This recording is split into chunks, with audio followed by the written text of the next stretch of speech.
नमस्कार, मैं राकेश परमार और आप देख रहे हैं महत्वपूर्ण मुद्दा।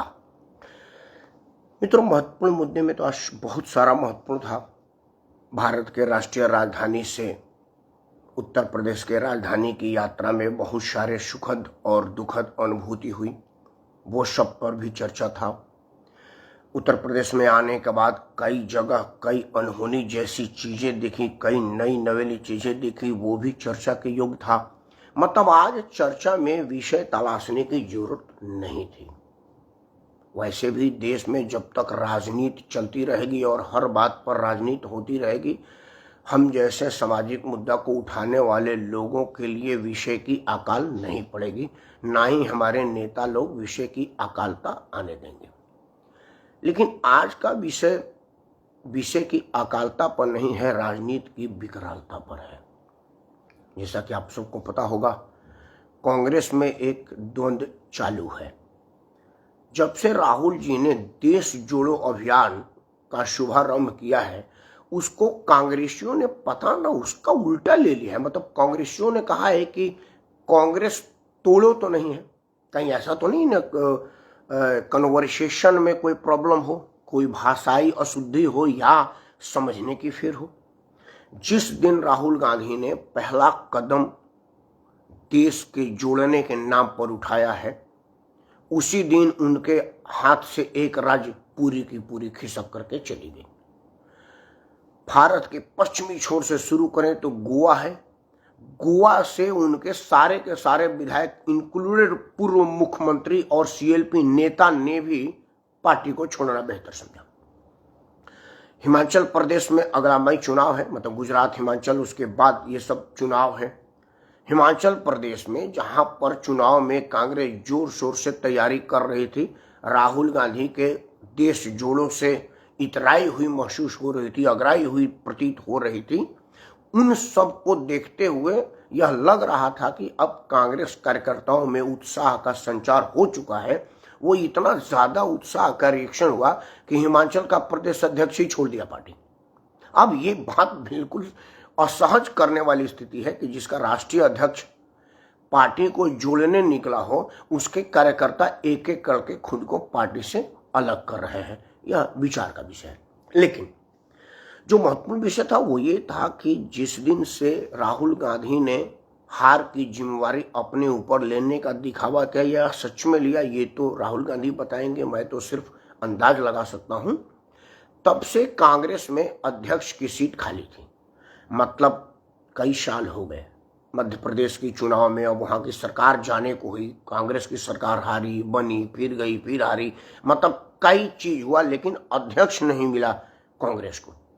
कांग्रेस के बिना अध्यक्ष मिले हुए पंजाब में प्रदेश अध्यक्ष की नियुक्ति हुई, मुख्यमंत्री की बर्खास्तगी हुई, और वो सब आपको पता है, रेस्ट इज हिस्ट्री, हम क्या हो ये वर्णन करें। लेकिन जो अभी नया घटनाक्रम हुआ कि कांग्रेस अध्यक्ष का चुनाव का दिखावा हो रहा हो या चुनाव हो रहा हो, अब चूंकि राजनीतिक दल में कोई चीज असल में नहीं हो रहा है, वो होने का दिखावा किया जा रहा है।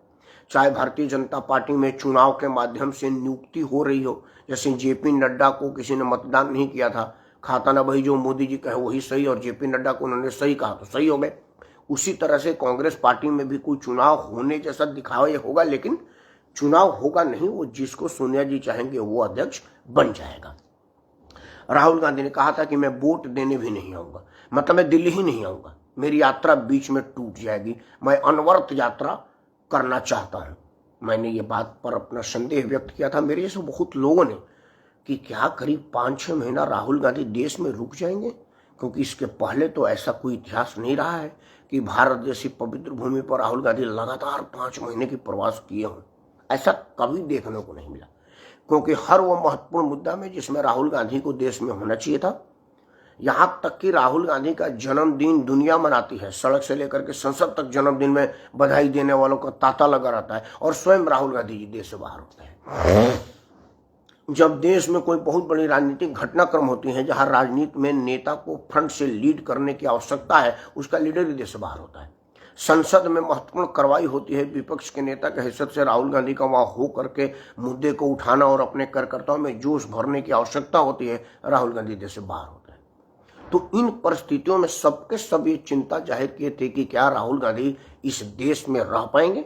लेकिन अगर वो चुनाव जैसे महत्वपूर्ण मुद्दे पर नहीं आ रहे हैं, मौके पर नहीं आ रहे हैं, मतलब उन्होंने इस मिथक को तोड़ने का प्रयास किया है और यह लोकतंत्र और कांग्रेस दोनों के लिए शुभ संकेत है। लेकिन अब बात आती है उस पर उत्पन्न परिस्थितियों पर। चूंकि राहुल गांधी को सब लोग कहते थे कि राहुल गांधी अध्यक्ष बने, राहुल गांधी मना कर दिया, प्रियंका को बनने नहीं दे रहे हैं, सोनिया गांधी एकदम अंगद की पांव जमा देंगे कि बनेगा तो मेरा बेटा ही बनेगा, नहीं तो कांग्रेस का नाश हो जाएगा, उससे कोई फर्क नहीं पड़ता उनको। अब सवाल आया कि अध्यक्ष कौन बनेगा। प्रेसिडेंसी चुनाव आहुत हो गई। सोनिया गांधी ने अपने वफादारों को ताड़ना शुरू किया, टाइट करना शुरू किया, तोड़ना शुरू किया। तो सबसे ज्यादा मुफीद, मुरीद और शानदार, ईमानदार और वफादार दूसरा मनमोहन सिंह को मिला, वो थे अशोक गहलोत, राजस्थान के अभी के मुख्यमंत्री। अशोक गहलोत शुरू से नहीं चाहते थे कि मैं राजस्थान छोड़ करके बाहर जाऊं, जयपुर के अलावा कहीं निवास करूं, लेकिन अशोक गहलोत के अंदर के विरोधी खेमा जो कांग्रेस गुट में है, या वहां सचिन पायलट जैसे लोग जो चाहते थे कि जल्दी से जल्दी ये लखनऊ और जयपुर के बीच में यात्रा लगाएं और जयपुर की सीट को खाली करें, हुआ वही, उनको अध्यक्ष के लिए कहा गया और वो अध्यक्ष बनने को तैयार हो गए। इसके बाद अशोक गहलोत का अपना खेल चालू हुआ। अशोक गहलोत आए, सोनिया गांधी ने स्क्रिप्ट दिया कि इस स्क्रिप्ट पर जाकर के एक्टिंग करना है, और वो जा करके एक्टिंग करने के बजाय वो दूसरी स्क्रिप्ट पढ़ दिए, उनके पास कोई दूसरा स्क्रिप्ट पकड़ा दिया गया। जैसे अशोक गहलोत वापस माफी मांगने आए थे तो उनके सेक्रेटरी ने स्क्रिप्ट दिया था जिस पर लिखा था कि आदरणीय सोनिया जी, मैं माफी चाहता हूँ, मेरी वफादारिता पर अब लेस मात्र भी संदेह ना करें, हम इंदिरा गांधी के वफादार थे, राजीव गांधी के वफादार, आपके चरण चाटुका में मैंने कोई कमी नहीं की, मैं तो राहुल गांधी और प्रियंका के बच्चों तक की वफादारी की कस्में खाता हूँ, ये मान लीजिए। वो अगर वो चिट्ठी लिखा है, सारे कैमरामैन ने अपने जूम कैमरे से खींच करके सार्वजनिक किया है, ये झुठलाने वाली बात नहीं है, ना ही किसी मेरे को पता है, तो ये कोई मतलब उसमें बहुत ज्यादा मीन मेख वाली बात नहीं है। उसी तरह से कोई गलत स्क्रिप्ट उठा लिए और उन्होंने अपने विधायकों को कह दिया कि भाई आदरणीय सोनिया गांधी क्या कर रही है उस छोड़ो, तुम सब के सब बगावत कर दो और कह दो कि बिना अशोक गहलोत का राजस्थान संभलेगा नहीं, चलेगा नहीं। हुआ उसका वही। यहाँ तक कि सोनिया गांधी को जो स्क्रिप्ट दे करके भेजी थी उसमें कहा गया था कि आप जाइए, एक लाइन का प्रस्ताव पास करिए कि मैं राष्ट्रीय अध्यक्ष की चुनाव लड़ रहा हूं और मुख्यमंत्री की फैसला हमारी राष्ट्रीय अध्यक्षा आला कमान सोनिया जी करेंगे। अशोक गहलोत उस एक लाइन के प्रस्ताव को पढ़वाने की जगह पूरा बयान पढ़वा दिए। यहां तक की स्थिति आई कि जो पर्यवेक्षक के रूप में भेजे गए दो लोग थे, खड़गे साहब जो अभी अध्यक्ष प्रस्तावित हैं और चोपड़ा साहब, दोनों लोगों से वहां के विधायकों ने मिलना उचित नहीं समझा। मुख्यमंत्री कार्यालय में विधायकों की मीटिंग थी और वो राजस्थान के राजधानी में एक मंत्री के घर में आराम फरमा रहे थे, सारे के सारे 80-90 विधायकों ने अंत में सीपी जोशी के घर जाकर के त्यागपत्र दे दिया कि अगर कोई और मुख्यमंत्री बनेगा हम अपना त्यागपत्र दे रहे हैं। 100-110 विधायक में अगर 90 विधायक त्यागपत्र दे दे तो ये स्वाभाविक है, समझा जा सकता है कि भाई किसकी जीत मानी जाएगी। हुआ वही, अशोक गहलोत बेमन से आके कहे कि जो मुझे बड़ा अफसोस है कि मेरे विधायकों ने मुझ पर भरोसा नहीं किया और अनियंत्रित हो गए, आके के माफी मांगे। लेकिन ये सारा उसी स्क्रिप्ट पर हुआ जो अशोक गहलोत ने और सोनिया गांधी ने लिखा था। अशोक गहलोत का ये फायदा था कि वो जयपुर से नहीं जाएंगे। सोनिया गांधी का ये फायदा था कि राहुल गांधी की उम्र का बराबर का सचिन पायलट राष्ट्रीय राजनीति में कोई मुकाम प्राप्त करके राहुल गांधी के लिए खतरा न बन जाए। तो दोनों का भाई गिव एंड टेक था और दोनों का मनसा पूरा हुआ। स्क्रिप्टेड मामला था और स्क्रिप्टेड हुआ। तब था कि भाई सोनिया गांधी सार्वजनिक जगहसाई से कैसे बचती, उसके लिए उन्होंने स्क्रिप्ट का दूसरा पन्ना दिया कि भाई आप जाइए और सार्वजनिक ऑपलाइज कर दीजिए। उन्होंने ऑपलाइज किया भी कि भाई I beg to stay myself, I have failed to proof. Anyway हुआ। अब आया कि अगर अध्यक्ष पद पर अशोक गहलोत चुन लिए जाते हैं तो ये बच्चा बच्चा समझ में आ जाएगा कि ये सोनिया गांधी की स्क्रिप्ट था। मैं भी अपने फेसबुक लाइव में ये बात बताया था। हुआ यही, मेरे बात का असर हुआ और सोनिया गांधी ने विचार त्याग दिया। अब आया कि भाई दूसरा कौन वफादार हो, मुकाबले में मनमोहन सिंह का अशोक गहलोत का टक्कर किसे दे। दिग्विजय सिंह को लगा कि भाई सोनिया गांधी के परिवार की वफादारिता पर मेरा नंबर आ सकता है। कहा जाता ना कि बिल्ली के भाग से छीका टूट गया और मक्खन नीचे गिरा और बिल्ली चाटने लगी। हुआ कि वो शिकार कर गई थी, बट ऐसा होता नहीं है। हमारे गांव में कहा जाता है कि बबूल के नीचे आम मिल गया है, मतलब ये नहीं है कि बबूल से आम आने लगे, कभी कभी होता है। वही हुआ और दिग्विजय सिंह का सपना साकार होता हुआ प्रतीत हुआ। लेकिन आपको ध्यान होगा कि मैंने आप ही के इसी चैनल पर कहा था कि दिग्विजय सिंह की वफादारिता पर संदेह किसी को नहीं है, लेकिन दिग्विजय सिंह अपने सगे भाई श्रीमान लक्ष्मण सिंह, जिनको संघ और भाजपा से निकाल करके दिग्विजय कांग्रेस में लाए थे, उन्होंने राहुल गांधी के पदयात्रा पर कहा था कि भाई अगर पैदल चलने से आदमी प्रधानमंत्री बनता तो ये लकड़बाग है, भेड़िहारे जो बकरी चराते हुए सैकड़ों किलोमीटर पैदल चल जाते हैं, ये सब के सब देश के प्रधानमंत्री होते हैं। तो पैदल चलना से प्रधानमंत्री नहीं बना जाता। मैंने तभी कह दिया था कि दिग्विजय सिंह का पत्ता या तो लक्ष्मण सिंह ने कटवा दिया कि भाई तुम तो मलाई चाट रहे हो, राज्यसभा तक चले गए, हम साला भारतीय जनता पार्टी जैसी सत्ताधारी पार्टी में से निकल कर कुछ नहीं कर रहे, तो हो सकता है बैग गियर मार दिए हम, लेकिन कुछ भी किए, गियर तो लग गया।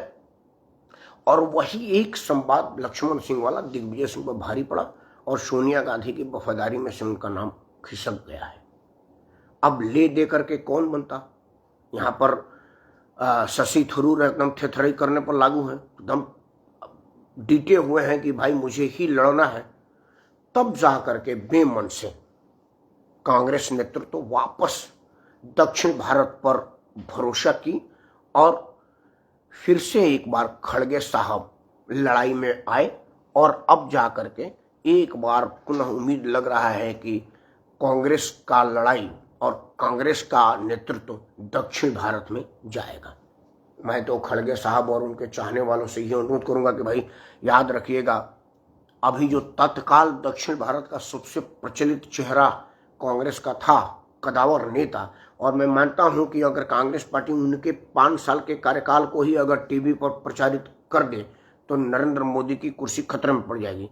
लेकिन चूंकि वो नहीं कर सकती, सोनिया गांधी की इच्छा नहीं है, क्योंकि कांग्रेस में खाता ना वही जो गांधी परिवार के हित में हो वही सही, इस स्लोगन से बाहर नहीं निकलता। तो पालूपति वेंकट नरसिम्हा राव साहब को कौन याद करेगा। एमएस बिट्टा नरसिम्हा राव के 13वीं में चला गया, उनको श्रद्धांजलि दे दिया, उसकी अध्यक्षीय और मंत्रिमंडल दोनों चला गया और वापस फिर कांग्रेस में उसकी वापसी नहीं हुई। बिट्टा टीवी पर चिल्लाता फिर रहा है और लिख रहा था पूर्व मंत्री, पूर्व कांग्रेस अध्यक्ष, पूर्व फलाना। पूर्व रहे वर्तमान नहीं हो पाएंगे जब तक कांग्रेस में रहेंगे, सोनिया गांधी की सोच है। तो अब खड़गे साहब का क्या होगा ये तो भविष्य बताएगा, लेकिन यह जरूर है कि अगर खड़गे पर सोनिया का भरोसा है तो वो वापस पालूपति वेंकट नरसिम्हा राव के बाद दक्षिण भारत से वर्तमान में, मतलब वैसे पहले तो के कामराज साहब और सब दक्षिण भारत से ही कांग्रेस को नेता मिलता था।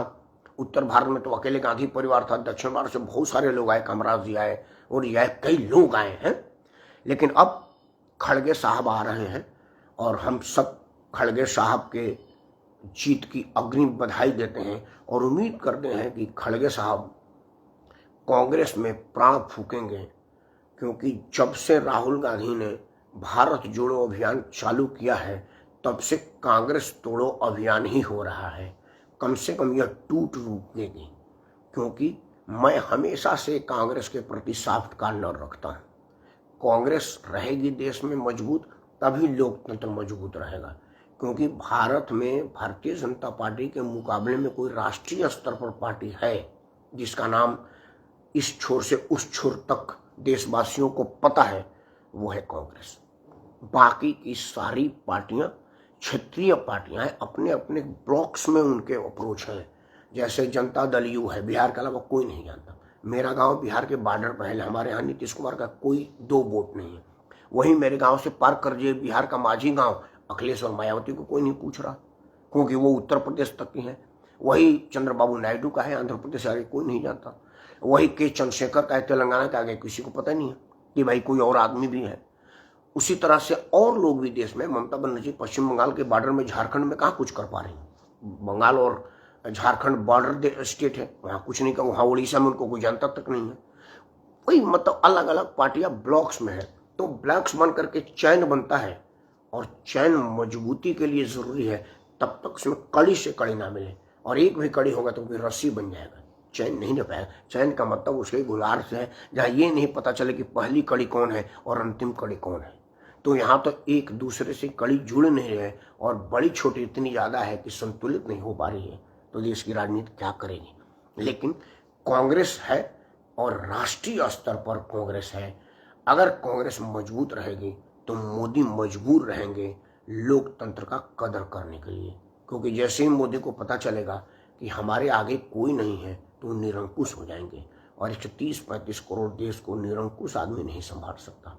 उसके लिए नियंत्रित आदमी होना चाहिए और उसको नियंत्रण करने वाला उसका विरोधी होना चाहिए, और यह काम कांग्रेस ही कर सकती है। तो श्रीमान खड़गे साहब की जिम्मे एक बहुत बड़ी जिम्मेवारी आने वाली है। मैं उम्मीद करूंगा कि वो रबड़ स्टंप की जगह दिमाग से भी कुछ काम करें और कांग्रेस हित और राष्ट्र हित में काम करें। इन्हीं शुभकामना के साथ मैं राकेश परमार श्री खड़गे को पुनः अग्रिम बधाई के साथ कांग्रेस जनों को बहुत बहुत शुभकामना देता हूं कि आपका रबड़ स्टंप ही सही अध्यक्ष तो मिलने वाला है। अब ये कोई नहीं कह सकता आपके खड़गे के अध्यक्ष बन जाते ही कि भाई गांधी परिवार से बाहर कोई सोच नहीं सकता, और दूसरा कोई ये नहीं कह सकता कि गांधी के अलावा कांग्रेस चला नहीं सकता। तो ये दोनों प्रश्नों का एक ही में जवाब मिल जाएगा, खड़गे खड़गे और खड़गे। जय हिंद, वंदे मातरम।